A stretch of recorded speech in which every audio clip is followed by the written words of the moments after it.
Morning students, सुप्रभात सभी को. Today we have reached a new chapter of geography, that is agriculture. कृषि या खेती जो हमारा चैप्टर है उसको हमें पढ़ना है. What is agriculture इस चैप्टर में हम ये पढ़ेंगे. इसके अलावा there are 13 factors which affect agriculture. We will also discuss about the three types of economic activities and also the type of farming which are done in our country. We will also discuss in the chapter about the major crops which are grown in India and around the world, and the farm system and the farming conditions in India and in the United States of America. We will also do a comparison. तो ऐसा एक comparison भी हम करेंगे. Let's start our chapter from the part first itself. So moving on, first of all, there is a small story, a short story of wheat. A farmer is growing wheat, and then what is happening to the wheat. Gurpreet, Madhav and Tina were walking through the village where they saw a farmer tilling land. तो तीन लोग जो है वो एक गांव के पास से जा रहे हैं जिसमें वो देख रहे हैं कि जो फार्मर है वो अपनी ज़मीन को सही कर रहा है ताकि वो उस पर wheat उगा सके. The farmer told them that he was growing wheat and had just added manure to the soil to make it fertile. कह रहा है कि वो इस ज़मीन पर गेहूँ उगाता है और अब इस ज़मीन में मैन्योर ऐड कर रहा है, खाद डाल रहा है ताकि ये जो ज़मीन है और ज़्यादा फर्टाइल हो जाए. He told the children that the wheat would fetch a good price in the market, that is मंडी. वो कहता है कि ये जो मैं वीट उगा रहा हूँ इससे मुझे एक अच्छा दाम मिल जाएगा और जो ग्रेन मार्केट होती है जिसको हम मंडी भी कहते हैं अक्सर, उसमें उसको बेचेगा. आगे स्टोरी ऑफ वीट में the wheat will be taken to factories to make bread and biscuit from the flour. उसके बाद इस वीट को, इसके आटे को फैक्ट्रीज में ले जाया जाएगा जहाँ पर इससे बिस्किट और ब्रेड बनाई जाएगी. This transformation, that is this change from a plant to a finished product, involves three type of economic activity. ये जो गतिविधि है एक पौधे से किसी चीज़ को एक फिनिश्ड प्रोडक्ट में, फिनिश्ड गुड में, जैसे बिस्किट में कन्वर्ट करना, इसमें तीन प्रकार की इकोनॉमिक एक्टिविटीज़ इन्वॉल्व होती हैं. तो हम अभी तीन प्रकार की कौन कौन सी इकोनॉमिक एक्टिविटीज़ होती हैं उनके बारे में जानेंगे. पहले नाम जान लेते हैं. These economic activities are primary activities, secondary activities and tertiary activities. Let's discuss about all three of them. First of all, let's see from where this word agriculture has came. ये जो शब्द है agriculture, ये कहाँ से आया है. The word agriculture is derived from Latin words. Agriculture जो है वो Latin भाषा के दो शब्दों से लिया गया है. The first is agri meaning soil and the second is culture meaning cultivation. यानी कि the cultivation of soil is known as agriculture. अब बात करेंगे हम तीनों प्रकार के एक्टिविटीज़ की. जो पहले हमारी एक्टिविटी है या जो बेसिक एक्टिविटीज़ होती हैं इकोनॉमी में, अर्थव्यवस्था में, उनको कहते हैं प्राइमरी एक्टिविटीज़. लेट्स सी कौन सी होती हैं. जैसा कि आप पिक्चर में भी देख सकते हैं, एनिमल हस्बेंड्री है, फार्मिंग है, फॉरेस्ट्री है, फिशिंग है, ऐसी ही बहुत सारी प्रकार की. The activities which include the extraction and production of natural resources are known as primary activities. ऐसी एक्टिविटीज़ जिसमें हम किसी प्रकार के नेचुरल रिसोर्स को यूज़ करते हैं या उसका प्रोडक्शन करते हैं नेचुरल चीज़ों के द्वारा, उस एक्टिविटी को कहते हैं primary activity. For example agriculture, fishing, forestry, rearing of life stock etcetera. ठीक है, तो वो सारी एक्टिविटीज़ जो नेचुरल रिसोर्सेज का यूज़ करते हुए उनका कोई नेचुरल रिसोर्स प्रोड्यूस किया जाता है, जैसे कि वीट प्रोड्यूस किया जाता है, कॉटन प्रोड्यूस किया जाता है, हनी प्रोड्यूस किया जाता है, मिल्क, फिशिंग एट्सेट्रा, ऐसी बहुत सारी एक्टिविटीज़ होती हैं.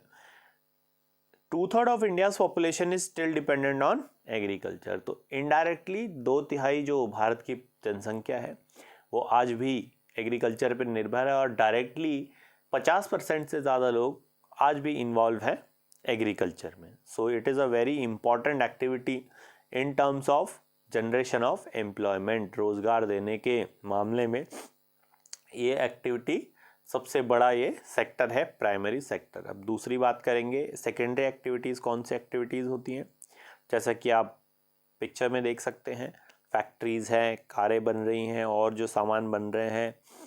तो the activities which include the processing of products obtained from primary activities are known as secondary activities. ऐसी चीज़ें जो प्राइमरी से हमको मिली हैं और उसकी प्रोसेसिंग करके उसको फैक्ट्रीज़ में अलग अलग प्रक्रियाओं से गुजरने के बाद वो एक फिनिश प्रोडक्ट जब बन जाता है, ऐसी एक्टिविटी को कहते हैं हम सेकेंडरी एक्टिविटी। जैसे वीट से बिस्किट बनाना, जैसे कॉटन से कपड़ा बनाना, ठीक है। ऐसे ही बहुत सारी जो गतिविधियां हैं जिसमें आयरन ओर जब हम एक्सट्रैक्ट करते हैं उससे उसके बड़े बड़े सामान बनाते हैं।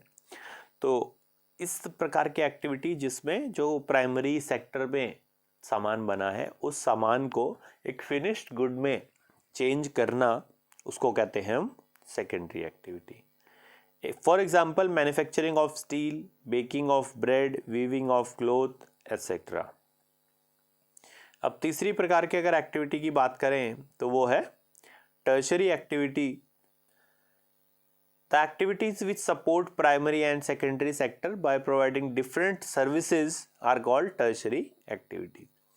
वो एक्टिविटीज़ जो अलग अलग प्रकार की सेवाएं देकर प्राइमरी और सेकेंडरी सेक्टर को सपोर्ट करती है, यानी कि ऐसी एक्टिविटीज़ जो रियल में कुछ नई चीज़ नहीं बना रही हैं, सिर्फ सपोर्टिंग रोल प्ले कर रही हैं, उन एक्टिविटीज़ को हम कहते हैं टर्शरी एक्टिविटीज़। कौन कौन सी होती हैं? जैसे कि banking, transportation, trade, insurance, advertisement. तो हमने अब तीनों एक्टिविटीज़ के बारे में जान लिया, प्राइमरी, सेकेंडरी एंड टर्शरी। अब एग्रीकल्चर के बारे में थोड़ा जान लेते हैं। Favourable condition of soil and climate are vital for agricultural activity. तो एग्रीकल्चरल एक्टिविटी के लिए जो अच्छी क्वालिटी की सॉइल है, फर्टाइल सॉइल है और अच्छी क्लाइमेटिक कंडीशंस, जो जिस प्रकार की क्रॉप उगाने की कोशिश कर रहे हैं उसके लिए फेवरेबल क्लाइमेटिक कंडीशंस भी बहुत ज़्यादा इंपॉर्टेंट होती हैं। The land on which crops are grown is known as arable land.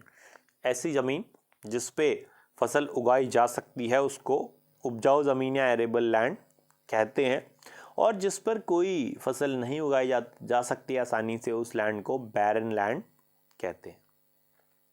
Agriculture is a major activity done where suitable factors for growing of crop exist. Agriculture ऐसी activity है जो अक्सर उस ज़मीन पर की जाती है या उस एरिया में की जाती है जहाँ पे जो क्रॉप उगाना चाहते हैं उसके लिए फेवरेबल कंडीशंस और सॉइल के टाइप मौजूद हो। अब कुछ न्यू टर्म्स की बात करते हैं हम। तो इसमें एग्रीकल्चर से संबंधित जो गतिविधियां हैं और भी, जैसे फॉरेस्ट्री है, फिशिंग है, एक्सेट्रा, इनके लिए एक अलग टर्म दिया हुआ है। इन सभी टर्म्स को पढ़ने की और याद करने की कोशिश करते हैं। First of all agriculture, the science and art of cultivation of soil, raising crops and rearing livestock is called agri farming और एग्रीकल्चर। ठीक है, जिसमें सॉइल को टिलिंग करते हैं, उसमें मैन्योर ऐड करते हैं, उसके बाद क्रॉप्स उगाते हैं और उसके साथ साथ जानवरों को उगाना जिसको एनिमल हस्बेंड्री कहते हैं। इन सभी चीज़ों को मिलाकर जो कार्य होते हैं उसको एग्रीकल्चर कहते हैं। और अगर आप सिर्फ क्रॉप्स उगाने की बात करेंगे तो उसको कहते हैं फार्मिंग।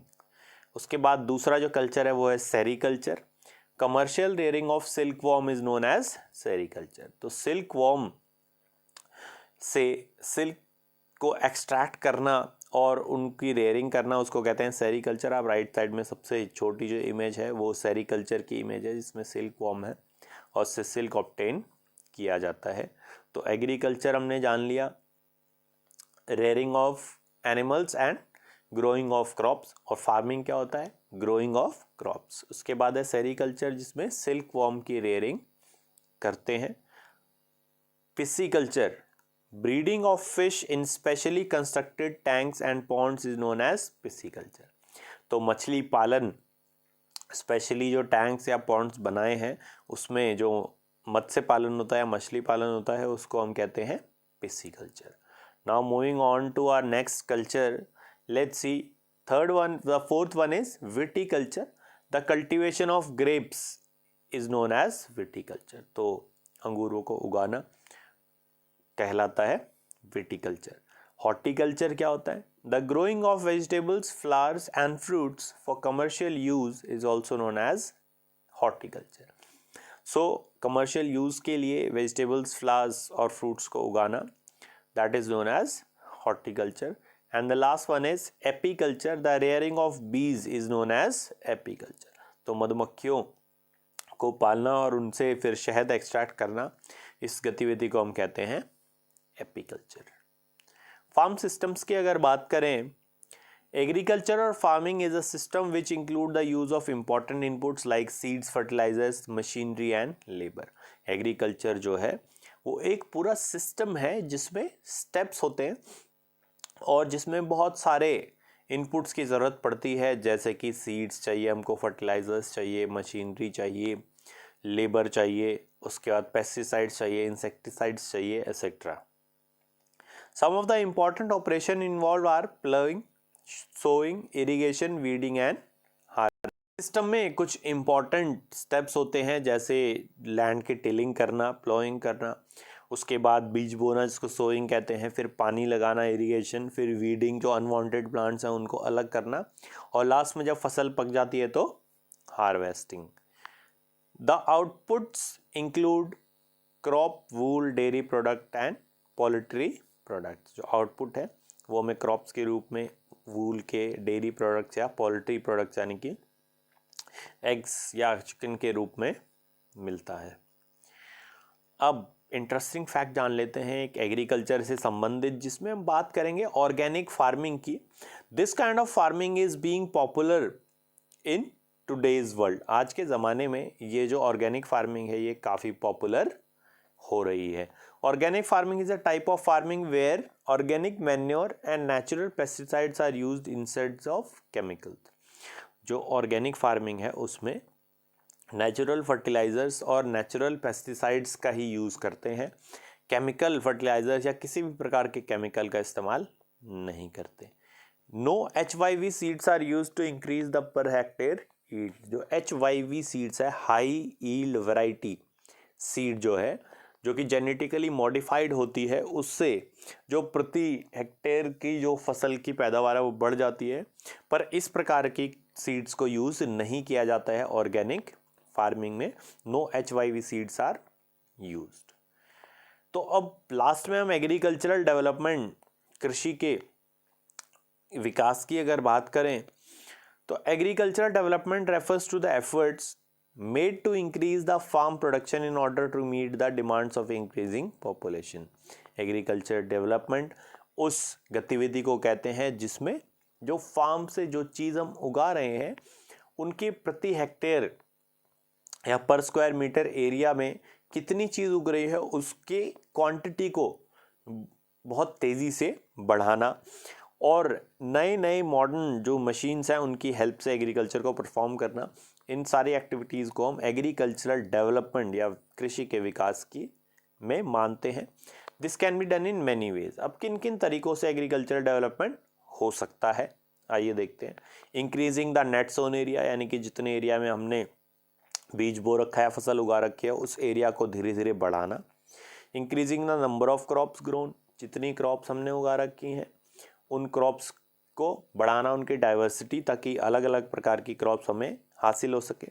इम्प्रूविंग इरिगेशन फैसिलिटीज़, जो सिंचाई के साधन है और सिंचाई के माध्यम है उनमें इम्प्रूवमेंट करना, so that water can be given to the crops on time and without wastage. And the last one is use of fertilisers and HYV seeds. Fertilisers का इस्तेमाल करके, मैन्योर का इस्तेमाल करके, और इसके अलावा मॉडिफाइड जो सीड्स होती हैं HYV सीड्स जिससे पैदावार ज़्यादा होती है, उन सीड्स का इस्तेमाल करके. तो 4 तरीके हमने देख लिए किस तरीके से एग्रीकल्चरल डेवलपमेंट किया जा सकता है. Now further moving on in the agricultural development, इसका एम जान लेते हैं कि क्यों एग्रीकल्चरल डेवलपमेंट इंपॉर्टेंट है.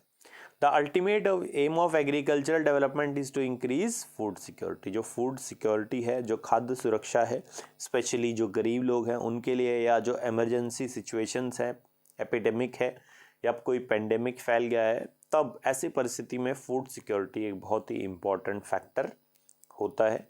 Crops are grown on small holdings in countries like India where intensive agriculture is practised. अगर एग्रीकल्चरल डेवलपमेंट या फार्म सिस्टम की बात करें तो भारत जैसे देशों में जहाँ पर छोटी छोटी ज़मीनें होती हैं किसानों के पास, वहाँ पे इंटेंसिव सबसिस्टेंस एग्रीकल्चर प्रैक्टिस होता है और कम ज़मीन पर बहुत सारी क्रॉप्स उगाने का प्रयास किया जाता है।